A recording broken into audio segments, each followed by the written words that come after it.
நேற்று சுபவீரிய பாண்டியன் வந்து நாம் தமிழர் கட்சி சீமான் வந்து 1% ஓட்டு வாங்க மாட்டாரு, 1% தான் வாய்ப்பு இருக்கு அப்படின்னு சொல்லியிருக்காரு. இது எப்படி நான் பாக்குறீங்க?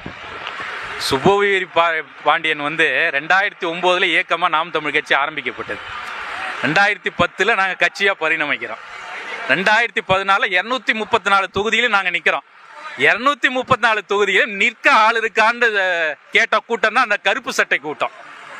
இப்போ 8 விழுக்காடு வாங்கிட்டோம். நாங்கள் 2014 1 விழுக்காடு, 1.5 விழுக்காடு, 2019 3.8 விழுக்காடு, 2021 நாங்கள் வந்து 8 விழுக்காடு நாங்கள் வாங்கியிருக்கோம்.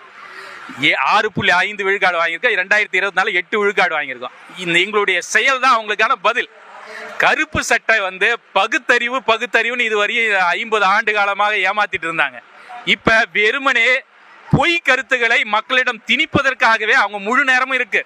திமுகவோட ஏஜெண்டா வேலை செய்யறாங்க அப்படின்றத எங்களுக்கு சந்தேகமா இருக்கு. வீரபாண்டியன் வந்து சொல்ற கருத்துல ஏதான உண்மை இருக்கா? இதான் நாங்க கேட்கறது. ஐயா, நான் உங்களை பெரிதும் மதிக்கிறோம். எங்க அண்ணன் சீமானே உங்களை வந்து அண்ணன் தான் கூப்பிடுறாரு. ஆனா இது அளவு மரியாதை குறைவாக உங்க அண்ணன் சீமான் இதுவரையும் உங்களை பேசினதே கிடையாது. ஆனால் ஒரு மேடையை போட்டு எங்களை விமர்சிப்பதே உங்கள் வேலையாக நீங்க பணி செஞ்சிட்டு இருக்கீங்க. அதாவது 2014 இவங்களெல்லாம் புறக்கணிக்கணும், இவர்களெல்லாம் ஒரு ஆளே கிடையாது திமுகவுக்கு, தமிழ்நாட்டில் இவர்களெல்லாம் ஒரு அரசியல் கட்சியே கிடையாதுன்னு சொன்னீங்க. இப்ப நாங்க ஆளாகி மிகவும் ஆலமரமாக நாங்க வந்து வளர்ந்துட்டோம். இப்ப நாங்க என்ன சொல்றீங்க? எங்க சீமானனை கண்டித்தே ஒரு பொதுக்கூட்டம் போடும் அளவுக்கு உங்களுடைய நிலை தாழ்ந்து போயிருக்கு என்பதை நீங்க சிந்தித்து பார்க்கணும். அண்ணன் வந்து நீங்க வந்து ஒருமையில பேசுனீங்க. நான் மேடையில எல்லா கருத்தையும் பாருங்க தம்பி, நேர்மையாக விமர்சிங்க, நாகரிகமாக விமர்சிங்கன்னு எங்களை எல்லாம் அறிவுறுத்திருக்காரு. அதன் அடிப்படையில் நாங்கள் உங்களை ஒருமையாக பேசுவதற்கு நாங்கள் விருப்பப்படலை. நாங்கள் கருத்தியல் ரீதியாக பேசுவதற்கு தான் நாங்கள் விருப்பப்படுகிறோம். உங்க வழியிலே நாங்கள் சொல்லணும்னா உங்க தலைவர் பெரியார் சொல்லியிருக்கார். என்ன சொல்லியிருக்காரு? எந்த விமர்சனமாக இருந்தாலும் எங்களுடைய கருத்துக்களை ஏற்றுக்கொள்ளாவிட்டால் எங்களை விமர்சனம் செய்யுங்கள், செருப்பாலை கூட அடியுங்கள் என்று சொல்லியிருக்கிறார். நாங்கள் உங்களை எப்பொழுதும் செருப்பால் அடிக்க நாங்கள் விருப்பப்படவில்லை. கருத்தியல் ரீதியாக மட்டுமே நாங்கள் அடிக்கணும்னு நினைக்கிறோம். ஆக இதுதான் நாங்கள் அவர்களுக்கு தருகிற பதில். நாங்கள் அவர்களை புறக்கணிக்கிறோம், அடியோடு புறக்கணிக்கிறோம். மக்கள் எங்கள் பக்கம் இருக்கிறாங்க. இதோ பாருங்க, ஒவ்வொரு மாவட்டத்திலும் கலந்தாய்வுக்காக அண்ணன் போகிற இடமெல்லாம் சாதாரண மக்கள் அண்ணன் சீமான் அண்ணன் என்ன அரசியல் கருத்தை பேசவிருக்கிறார் கலந்தாய்வு கூட்டத்துக்கு உறுப்பினரை கடந்து மக்கள் வந்து கலந்தாய்வு கூட்டத்தில் பங்கெடுக்கிறாங்க. அந்த அளவுக்கு மக்கள் மாற்றத்தை விரும்புறாங்க. நாங்கள் மக்களை நம்புகிறோம், மக்கள் எங்களை நம்புகிறார்கள். அதற்கு இடையில் நீங்கள் எல்லாம் எங்களுக்கு ஒரு பொருட்டே இல்லை என்பதுதான் நாங்கள் அவர்களுக்கு கொடுக்கிற பதில். இதை பற்றி நான் என்னங்க நினைக்கிறது? அவர் வந்து இன்னைக்கு ஒன்று சொல்லுவார், நாளைக்கு ஒன்று சொல்லுவார். அன்னைக்கு வந்து சீமானை வந்து இந்த விடுதலை பெருக்காக இவ்வளோ செஞ்சார் போனார் வந்தார்னா அவரோட நூல் வெளியீட்டில் அவரே எழுதியிருக்காரு. அதை மறந்துவிட்டு வந்து சீமானை எதுக்குன்னு சொல்லிட்டு இன்னைக்கு வந்து அவர் பேசிட்டு இருக்காப்புல, மேடை ஏறி பேசியிருக்காப்புல. ஒரு 25 பேர்த்த கூட்டு வச்சுக்கிட்டு சீமானுக்கு எதிர்ப்புன்னு சொல்லி பேசிட்டு இருக்காப்புல. அவர் சொல்றதுலாம் 1% இல்லை. இதோட இன்னும் 2 மடங்கு அதிக வாக்கு வாங்கி காட்டுறான். இந்த வாட்டி திமுக மண்ணுக்கு வருது உறுதி. அதை நாங்கள் எதிரி அடிக்கிற இந்த சுபவி இல்லை. இன்னும் எத்தனை பெரிய வீசை வச்சுட்டு வந்தாலும் சரி, சீமானா இருக்காரு, அவரோட தம்பிங்க நாங்கள் இருக்க ஏறி அடிக்கிறோம். நாம் தமிழ். அதாவது ஒரு அவர் தானே சொன்னார், இப்படிதான் சொல்லி அவங்க எல்லாம் மண்ணை தின்னுட்டு நாசமாயிட்டாங்க. அது மட்டும் இல்லை, இவர் சொன்ன இடத்துல வெறும் 4 பேர் கூட இல்லை. இத்தனைக்கு திமுக தான் இவங்க இல்லை, திமுக ஜெராக்ஸ் தான். 1000 சேர் சும்மா கிடக்குது, 5 பேர் கூட இல்லை. இவங்களுக்கு நான் திராவிட கட்சிக்கு இந்த திராவிட திருடாரில் இருக்கு சொல்ற ஒரே வார்த்தை ராமசாமி நாயக்கர் ஐயா சொன்ன வார்த்தை தான். தமிழ் பெண்கள் எல்லாம் கர்ப்பப்பையை அறுத்து விடுங்கள் சொல்லியிருந்தார் இல்லையா? அது நியாயமானது. ஆனால் யாருக்கு செஞ்சிருக்கணும் தெரியுமா? தமிழ் பெண்களுக்கு இல்லை. கருணாநிதி அம்மாவோட கர்ப்பப்பையும் ராமசாமி நாயக்கரோட கர்ப்பப்பையும் அம்மாவோட கர்ப்பப்பையும் அறுத்திருந்தா இந்த நாசமே இல்லை. என் நாடு நல்லா இருக்கு, திராவிடன்ற ஒரு குஞ்சியா பிறந்திருக்காது. நாங்களே நாம் தமிழர் இந்த நாட்டை ஆண்டிருப்போம். எங்க ராஜராஜ சோழனுடைய மன்னர்கள் அந்த வம்சாவளிகள் நாங்கள் இந்த மண்ணையும் மக்களையும் ஆண்டிருப்போம். எங்க வழி எங்களுடைய பண்பாடு எல்லாம் மீட்கப்பட்டிருக்கும். அதனால வன்மையா கண்டிக்கிறேன் சுபவீர பாண்டியன். இது ஒரு நாசக்காரன் வந்தாலும் அவ்வளவுதான். நன்றி. ஆனா இப்ப தொடர்ந்து சுபவி இதே போல விமர்சிச்சுட்டே வர நாம் தமிழ் என்ன காரணம்? பயம் அந்த அல்லு சீமான் நாட்டை கைப்பற்றி விடுவார் என்ற பயம் வந்துருச்சு. அதனால அப்படி சொல்றாரு, வேற ஒண்ணும் கிடையாது. அவர்கள் யாருன்னா அவர்களாம் தூதுவர்கள், திராவிட திமுகவுடைய தூதுவர்கள். அவங்க எல்லாம் வந்து ஒரு செங்கல்லாம் திருடி எடுத்துட்டு போய் அந்த திராவிட கூட்டத்தில் வச்சு ஊட்ட கட்டணது. அது நம்ம வீட்டு செங்கல் எடுத்துட்டு போய் கட்டணது. அதெல்லாம் அந்த பயம். இப்ப திருட வந்தா செருப்பு கழட்டி நம்ம எல்லாம் அடிக்கிறோம். தெரிஞ்சு போய் திருட போக முடியல. அதனால அந்த ஆதங்கத்துல எல்லாம் குய்யோ முடியல கத்துறாங்க. கொதிக்கிற எண்ணெயில ஒரு நாள் தூக்கி விழ போறாங்க, எரிஞ்செல்லாம் நாசமா போவாங்க. இந்த உங்க கள்ளக்குறிச்சியில மட்டும் எப்படின்னு இருக்கு கட்சி? நாங்க இனத்துக்காக மண்ணுக்காக உறுதியா நிக்கிறோம். இங்க பெரிய மலைகள் இருக்கு. திமுகவிலையும் அதிமுக பெரிய பெரிய மலைகள் இருக்கு. மலைகள்னா அந்த பொருளாதாரம் பணம் இல்லாம சரியான ஆண்மகனா இருந்தா இந்த திமுக அதிமுக எங்க கூட மோதி போட சொல்லுங்க, மேடை வைக்க சொல்லுங்க, எங்களோட பேச சொல்லுங்க பார்ப்போம். எங்களை போன்ற கருத்து பொருளும் எங்களுடைய எண்ணங்களையும் பேசுறதுக்கு எவனுக்கும் இங்க கிடையாது, தகுதி கிடையாது, அருகதை கிடையாது. அவன் வரது பூரா பணம் தான். இப்போ 1000 ரூபா கொடுத்தான், இப்போ 1500 கொடுக்க போறேன், இப்போ 2000 கொடுக்க போனேன். நல்ல அப்பா தாளுக்கு போறேன், இப்படிதான் பேசணும்னு சொல்ல போனா.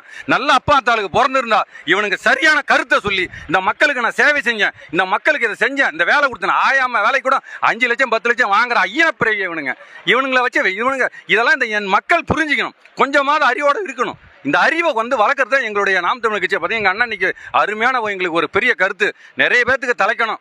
நாம தான் மாவட்ட செயலர் நீங்கள் உட்காந்து கேட்ட கேள்வியில் எங்கள் அண்ணன் போட்ட பதிலில் நம்ம கிளையில் நம்ம தலைவரானாலே போதுன்ற கட்டத்துக்கு கொண்டு வந்து நிறுத்திட்டாங்க. எங்களுடைய பணிகள் இனிமேல் கிளையை கட்டமைப்பது தான். எங்கள் ஊருக்கு நான் ராஜாவாகணும், என் வீட்டுக்கு நான் ராஜா போல என் ஊருக்கு நான் ராஜாவாகணும். அப்புறம் தான் நான் மாவட்டம் ஒன்றியம் எல்லாத்துக்கும். அது எங்களுக்கு ஒரு நல்ல கருத்து எங்கள் அண்ணன் சொல்லியிருக்காரு. நன்றி. சீமான் எங்கள் அண்ணன் முதல்ல மக்களுக்கு சீமானை பிடிச்சிருக்கு. என்ன காரணம் என்னன்னா, அவங்க சொல்கிறவங்க சொல்லிட்டு போகிறாங்க.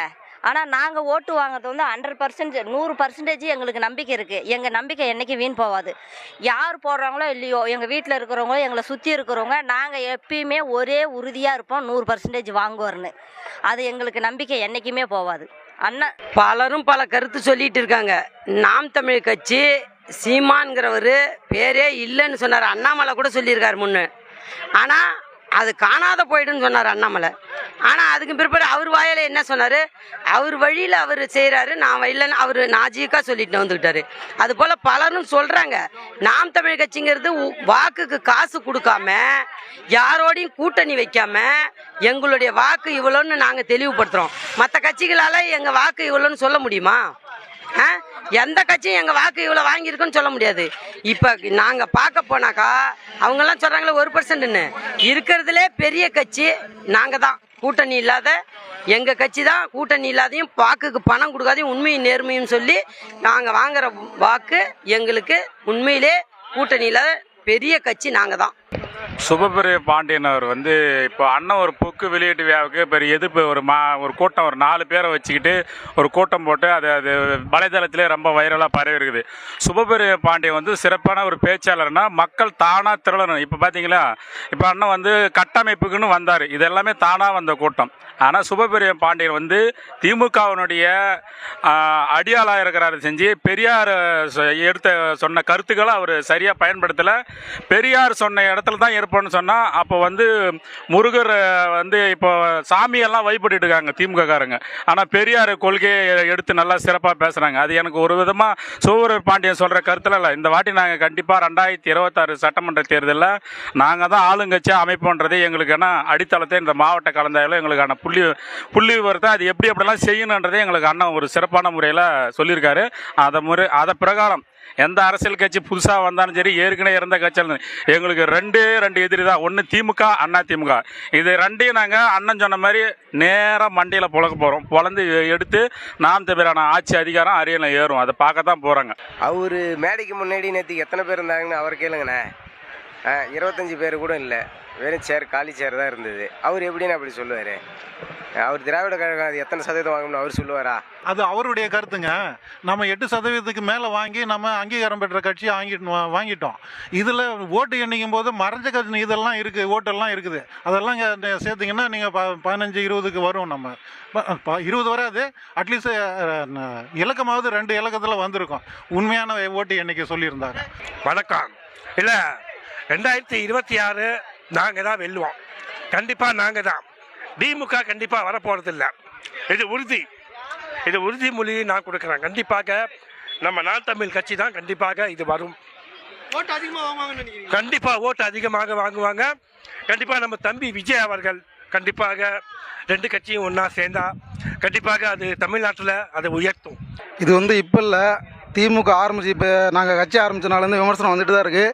இதெல்லாம் தாண்டி தான் எங்கள் அண்ணன் வந்துட்டு நாம் தமிழ் படையை பெருக்கி தடையை நொறுக்கிக்கிட்டு இருக்காரு. இது வர 2020 சட்டமன்ற தேர்தலையும் நீங்கள் அவங்க மட்டும் இல்லை தமிழ்நாடே பார்க்க போகுது.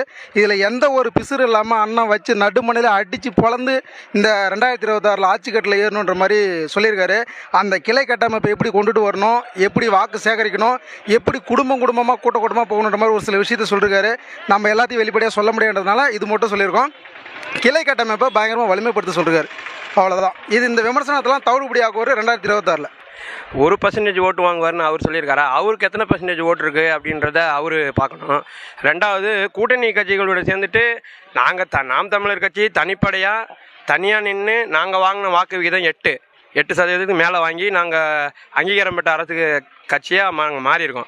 1% வாங்குவார்னா இவர் தான் வந்து ஓட்டு என்றவரா, இல்லை வந்து ஓட் கமிஷன் வச்சு இவர் நடத்துகிறாரா? இது எப்படி அவர் சொல்கிறாருன்றது எங்களுக்கு தெரியல. கூட்டணியோடு சேர்ந்தா சரி, நான் ஒன்று அவர்கிட்ட திருப்பி கேட்குறேன், அவர் எத்தனை % ஓட்டு வச்சிருக்காரு? இப்போ கூட்டணி கட்சிகள்னு இருக்குல்ல, தனித்தனி கட்சிகள்னு இருக்குல்ல, அந்த தனித்தனி கட்சியில் அவரோட ஓட்டு சதவீதம் எத்தனை சதவீதம் அவரால் சொல்ல முடியுமா? அதுன்னு நாம் தமிழர் கட்சி மட்டும் 1% வாங்குவார்னு எப்படி சொல்கிறாரு?